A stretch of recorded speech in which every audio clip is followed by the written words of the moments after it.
Arunachala Shiva, Arunachala Shiva, Arunachala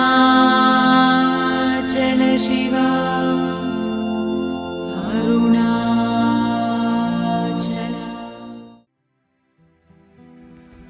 May 30th, 1936. There is a pet squirrel in the hall which usually retires into its cage before nightfall. Just as Maharshi was telling it to retire for the night, a visitor who had announced that he had attained the transcendent consciousness suggested that water might be offered to it, since it, that is the squirrel, was likely to be thirsty on this hot evening. His presumption to understand animals evoked no response. He repeated it. After a few minutes' silence, Maharshi said, "You are probably thirsty after your long meditation in the hot sun on the hotter rocks, and you would like to drink a jug of water." The devotee said, "Quite so. I have taken water." Maharshi, the squirrel is not so thirsty. Because you are practicing austerities in the heat of the sun, you should feel thirsty. Why prescribe it for this squirrel? Maharshi added, "I noticed him standing on the hot rocks facing the sun with eyes closed. I stood there for a while but did not want to disturb him and came away. These people do as they please." Devotee said, "What I did not intend beforehand. It was spontaneous." "Oh, I see," said Maharshi. Whatever we others do, we do with intention. You seem to have transcended all." The devotee then said, "It is not the first time I did it. You yourself inspired me and made me do all these things. Yet you ask me why I did it. How is it?" Maharshi replied, "I see. You are doing actions being controlled by me. Then the fruits also should be considered similarly to be mine and not yours." "So they are undoubtedly," said the devotee. "I act not of my free will, but inspired by you. I have no will of my own." To this, Maharshi replied, "Enough of this rubbish. So did Duryodhana in Mahabharata said, Janami dharmam nachame pravrittihi, janami adharmam nachame nivrittihi, kenapi devena hridistitena tatha niyuktosmi tatha karomi." Which means, I know what is wrong, I know what is right, that is dharma, yet I do not follow it. I know what is wrong, adharma, yet I do not detest it. As though compelled by some deity dwelling in my heart, I act as I am directed. What is the difference between you two?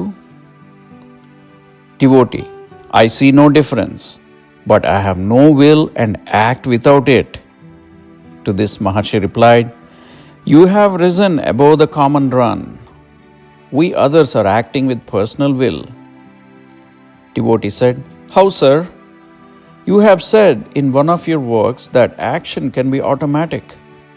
Maharshi replied, "Enough, enough. You and other visitor behave as transcendental beings. You are both fully learned. You need not learn more. I would not have said all this had you not been coming here frequently. Do as you please, but these eccentricities of the beginner stage will become known in their true light after some time."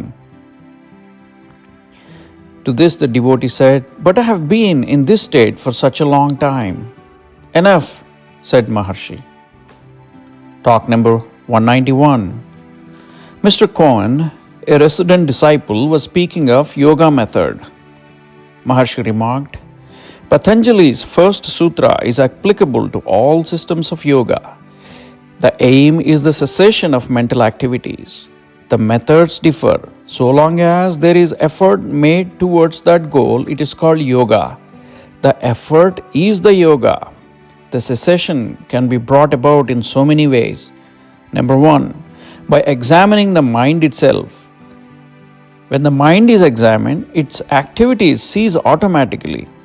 It is the method of jnana. The pure mind is the self. Number 2.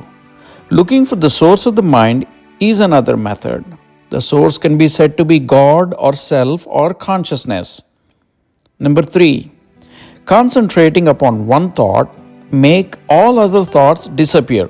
Finally, that thought also disappears. And number 4, finally, the Hatha Yoga. All methods are one and the same inasmuch as they all tend to the same goal. It is necessary to be aware while controlling thoughts, otherwise, it will lead to sleep. That awareness, the chief factor, is indicated by the fact of Patanjali emphasizing pratyahara, dharana, dhyana, and samadhi even after pranayama. Pranayama makes the mind steady and suppresses thoughts. Then, why develop further? Because awareness then is the one necessary factor. Such states can be imitated by taking morphine, chloroform, etc. They do not lead to moksha because they lack awareness. June 3rd, 1936. In this talk, number 192, Maharshi explained in the course of conversation, whoever desires liberation, everyone wants only happiness. Happiness too as found in the enjoyment of the senses. This question was asked of a guru and the later answered, quite so, that happiness which is the result of enjoyment by the senses is the same as that of liberation. That desire of such liberation is one of the 4 qualifications for attainment. This is common to all. So all are eligible for this knowledge, the self-knowledge. In fact, there may not be found any individual in the world who possesses all qualities in perfection necessary for an aspirant as mentioned in Yoga Sutras, etc.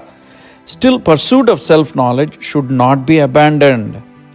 Everyone is the self by his own experience. Still, he is not aware.